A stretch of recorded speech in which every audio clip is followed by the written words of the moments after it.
और इमिग्रेशन में ज़्यादा इंडियन है, इसलिए इंडियन ने आगे क्राइम बढ़ा दिया। कनाडा में दो बहुत बड़े ग्रुप हैं जो वर्ल्ड वाइड नोन है, उनके खिलाफ गोरी चमड़ी वीडियो नहीं डालेगी तो उन पे हम डाल देते हैं। एक का नाम है जी हेल एंजल्स, दूसरा जो ग्रुप है उसको हम जानते हैं माफिया के नाम, इटालियन माफिया। ये जो वेस्टर्न कंट्रीज के जो समाज है ना, ये भी दो हिस्सों में बटा हुआ है, बराबर के पार्टनर है, जूनियर पार्टनर जो नहीं करता इंडिया किसी को। जी कैसे हैं सब? आज वीडियो बनाने का दिल कर रहा था, तो दिल तो क्या कर रहा था, कल एक वीडियो देखी थी तो सोचा उसके बारे में बात कर लें, क्योंकि एकदम से ना एंटी इंडिया कंटेंट बड़ा पॉप अप हो रहा है यूट्यूब पे। कल जो यूट्यूब पे वीडियो देख रहा था उसमें सज्जन बोल रहे थे कि कनाडा में क्राइम बढ़ गया है, और उसका कारण उन्होंने ये बताया कि इमिग्रेशन बढ़ी है तो क्राइम बढ़ गया है, और इमिग्रेशन में ज़्यादा इंडियन है तो इसलिए इंडियन ने आगे क्राइम बढ़ा दिया। इसके बारे में बात करेंगे, और फिर इसके बारे में भी बात करेंगे कि ये एकदम से एंटी इंडिया कंटेंट क्यों आ रहा है, ये पेट में दर्द गोरी चमड़ी के क्यों हो रहा है इस वक्त, इसके बारे में भी बात करेंगे। पहले तो उसका जवाब दे लें कि जो कल वो बोल रहा था कि कनाडा में क्राइम बढ़ गया है।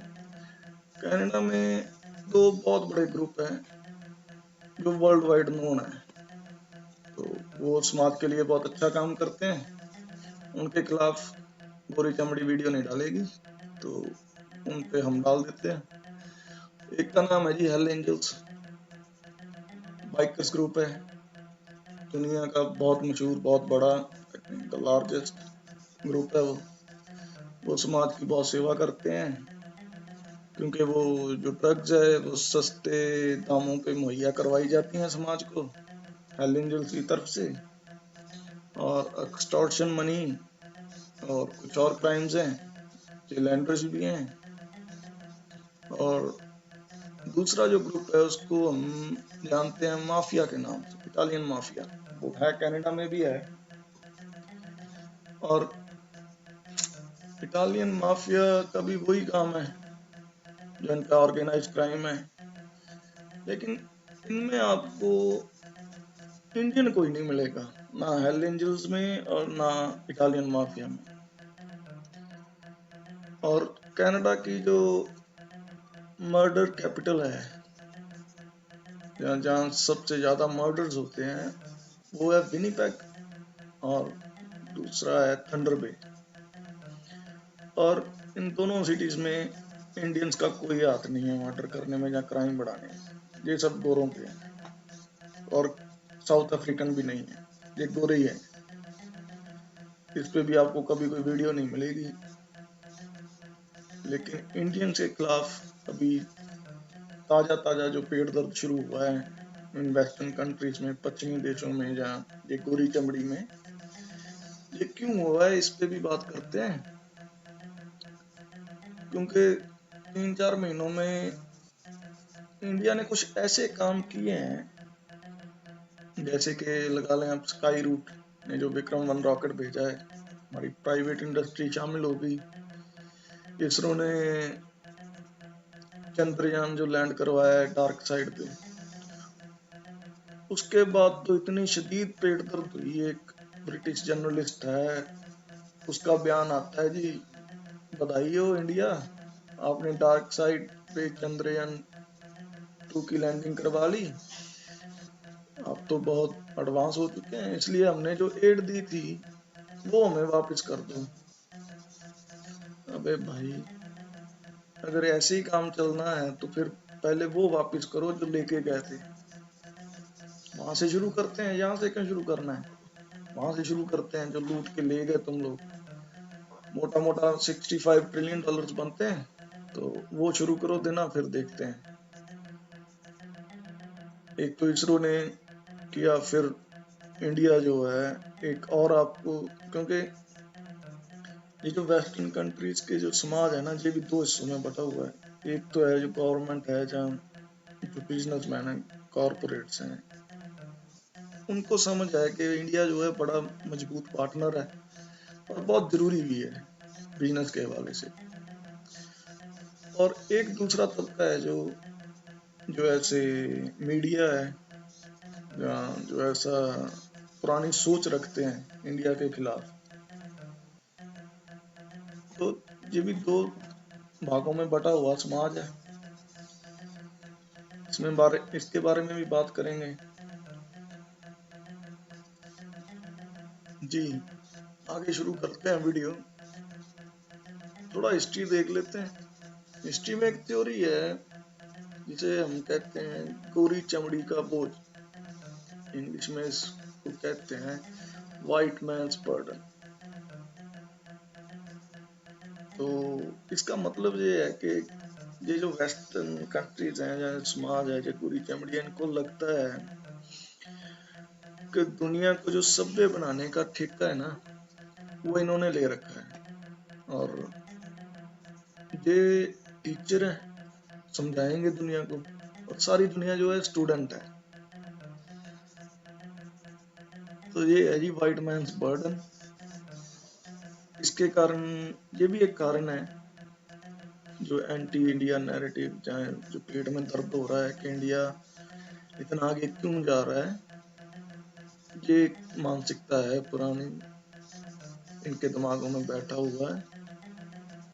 आज का जो भारत है उसको किसी के सर्टिफिकेट की तो जरूरत नहीं है, लेकिन जो जो वेस्टर्न मीडिया है, बीबीसी है, सीएनएन है, न्यूयॉर्क टाइम्स है, ये एंटी इंडिया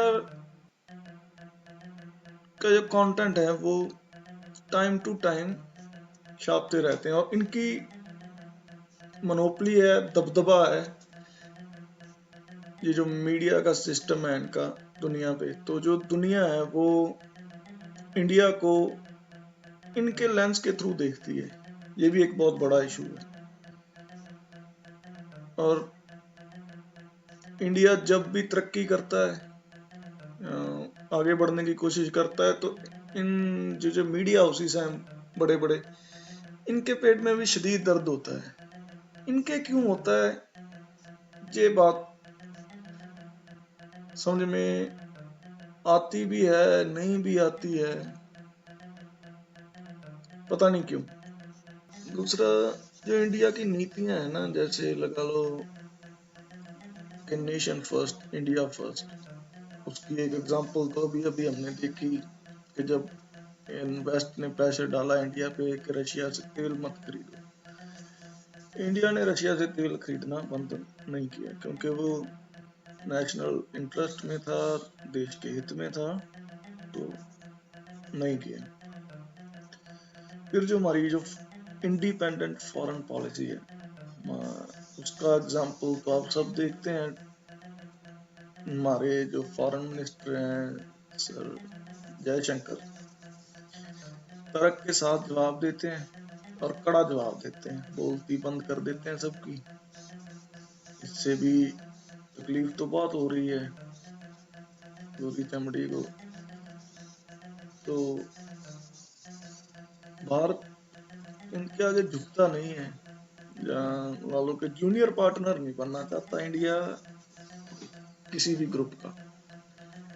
इंडिया जिस भी ग्रुप का पार्टनर है, जैसे आप लगा लो क्वाड है, ब्रिक्स है, बराबर के पार्टनर है, जूनियर पार्टनरशिप नहीं करता इंडिया किसी से। और ये बात ये जितनी जल्दी अपने दिमाग में डाल लें अच्छा रहेगा, क्योंकि एक और इनका सिस्टम है जो वेस्टर्न कंट्रीज का है, जहाँ ये जो समाज है, जो वेस्टर्न समाज है, इनका एक ये है कि एक तो इनके साथ अगर हाँ में हाँ मिलाते हो तो ठीक है, अगर नहीं तो फिर आप इनके दुश्मन हो। ये सीधा सा सिस्टम है इनका।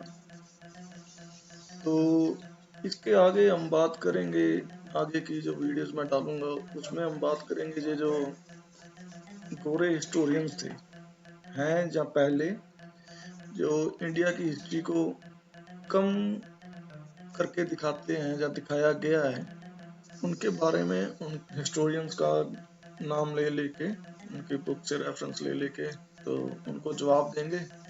तो आगे के वीडियो इसके बारे में होंगे। तो ठीक है, सबको नमस्कार, मिलते हैं।